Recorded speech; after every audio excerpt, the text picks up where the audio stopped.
में आप सभी का स्वागत है। यूट्यूब चैनल मोहित बाबा बिहार नंबर 1। आज हम लोग बना रहे हैं आलू और बैगन का सब्जी। आप लोग ब्लॉग में बने रहिए और ब्लॉग अच्छा लगे तो लाइक कमेंट, चैनल को सब्सक्राइब करना ना भूलें। जय बिहार जय बिहार। चलिए वीडियो स्टार्ट करते हैं।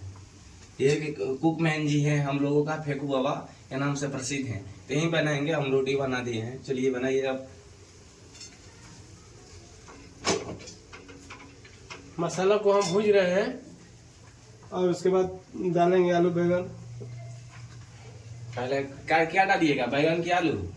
पहले बैगन डालेंगे। तब बैगन डालिए। चावल बनाइए दिए हैं, रोटी बन ही गया है। ये देखिए, ये आलू का भुजिया है, ये रोटी है, ये चावल है और ये बैगन बना रहे हैं। ये आलू को भूज के रखे हैं और सब जो भी है मसाला को थोड़ा पका रहे हैं।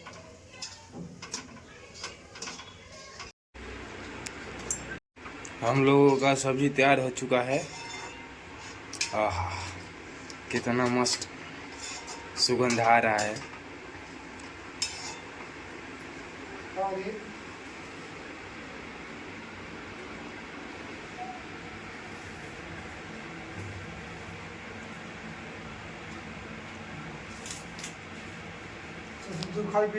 हम ऊपर से धनिया पत्ता डालेंगे और इसको धोते हैं, ठीक है। चलिए तो ब्लॉग समाप्त करते हैं। मिलेंगे नेक्स्ट वीडियो में। महादेव।